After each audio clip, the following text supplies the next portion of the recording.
जब से जीएसटी की जो न्यू स्कीम आई है, तो अब जितने भी स्मॉल पर्सन्स हैं, जिस बिजनेसमैन हैं, वो अपना जीएसटी का रजिस्ट्रेशन करवा रहे हैं। मैंने एक इसके पर लास्ट वीडियो भी बनाई थी एक, कि हम न्यू स्कीम के अंडर कौन कौन से पर्सन इसमें जीएसटी का रजिस्ट्रेशन करा सके। विद इन 3 वर्किंग डेज का उसमें टाइम लिमिट था कि आपको उसमें से भी अभी 30 मिनट्स में ही जीएसटी का रजिस्ट्रेशन अभी आपको मिल रहा है। अब हम इस वीडियो में देखेंगे कि हमें कौन कौन से जीएसटी रजिस्ट्रेशन करने के पहले कौन से डॉक्यूमेंट्स की हमारे पास रिक्वायरमेंट होती है। आज डॉक्यूमेंट्स लिस्ट के बारे में हम बात करेंगे और जल्दी से वीडियो को लास्ट तक देखना ताकि कोई भी चीज़ आपसे मिस ना हो जाए। और वीडियो को लाइक करें और नीचे ही टैब बटन है उसको शेयर करें अपने फ्रेंड्स को और सब्सक्राइब भी कर दीजिए ताकि ऐसी न्यू वीडियोस आपको मिलती रहे। सबसे पहले हम जो जीएसटी में रजिस्ट्रेशन करवाने के लिए आपके पास किस तरह के पर्सन रहते हैं, या तो आप प्रोप्राइटरशिप में आइडेंटिटी में करा रहे हो या पार्टनरशिप या फिर कोई कंपनी या एलएलपी अगर जीएसटी में रजिस्ट्रेशन करवाना चाहते हैं तो उन्हें कौन से डॉक्यूमेंट्स की रिक्वायरमेंट होगी। सबसे पहले प्रोप्राइटरशिप के केस में आपके पास जो प्रोप्राइटरशिप के केस में पैन कार्ड जो आपका होगा लीगल नेम में, आप वहीं पर ही आपका वही उसी पैन नंबर के बेस पे आप अपना जीएसटी नंबर रजिस्टर कर सकते हो। ट्रेड नेम आप अपना डिफरेंट भी रख सकते हो, लेकिन लीगल नेम आपका जो पैन कार्ड में होगा वही रहेगा आपका लीगल नेम में। आधार कार्ड चाहिए, पासपोर्ट साइज की फोटो, कलर पासपोर्ट साइज के पास फोटो होनी चाहिए, active email ID and mobile number आपके पास होना चाहिए क्योंकि उसी पर ही ओटीपी आएगा, उसी के बिहाफ पर ही आपकी एप्लीकेशन भी सबमिट होगी। और जब भी आधार ऑथेंटिकेशन से जब हम उसे वेरीफाई करेंगे तो तब भी आपके वहां पर ओटीपी भी आपके जो लिंक होगा आपके मोबाइल नंबर से उसी पर ही आपकी वेरिफिकेशन होगी। और इसके साथ साथ आपके पास बिजनेस एड्रेस प्रूफ भी होना ही चाहिए। बिजनेस एड्रेस प्रूफ में आपके पास इलेक्ट्रिसिटी बिल आपके पास होना चाहिए। अगर आप इसमें भी 3 टाइप के हो सकते हैं, अगर आपके पास ओनरशिप है, रेंटेड है प्रॉपर्टी, तो या फिर आपने शेयर्ड या कंसेंट से ले रखी है।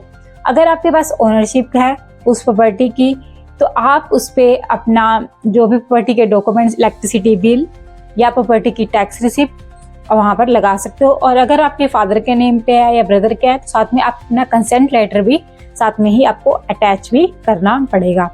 और अगर आपकी रेंटेड है उस केस में आपको रेंट एग्रीमेंट बट वो नोटराइज्ड होना चाहिए, प्लस आपके पास उसमें भी आप अपना कंसेंट लेटर भी साथ में ले लीजिए। उसके बाद अगर आपके पास शेयर्ड है तो आप कंसेंट लेटर या एनओसी से भी आप सबमिट करके अपना जीएसटी नंबर भी ले सकते हो। पार्टनरशिप के रजिस्ट्रेशन के लिए आपको चाहिए पार्टनरशिप डीड।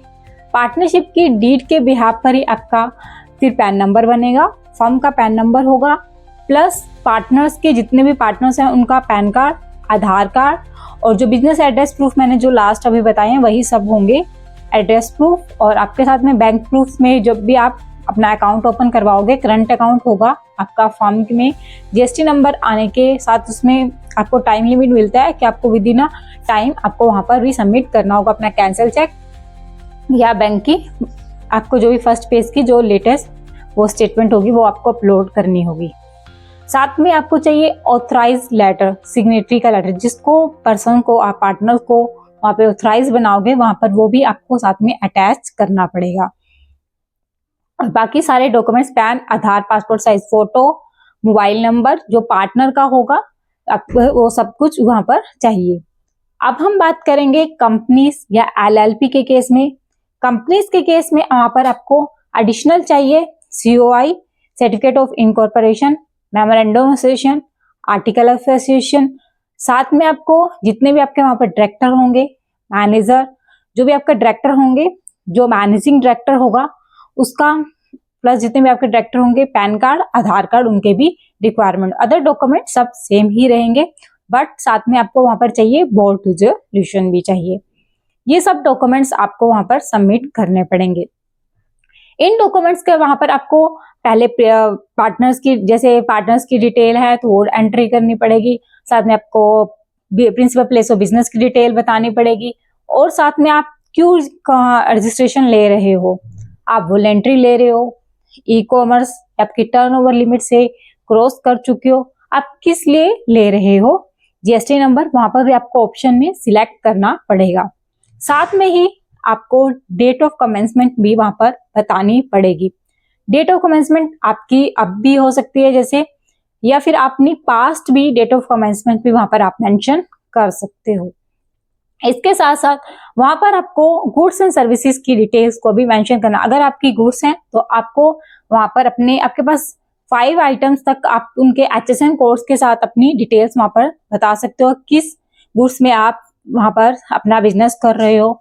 अगर आपको नहीं पता, अपनी परचेज की बिल्स में चेक करिए, वहां पर HSN कोड होगा, तो वो आप जिस भी आइटम्स का हो, सर्विसेज का, वहां पर आप गुड्स एंड सर्विसेज दोनों की डिटेल्स वहां पर डाल सकते हो। 5 आपके पास वहां पर ऐसे गुड्स की और सर्विसेज की आपको वहां पर डिटेल डालनी होगी।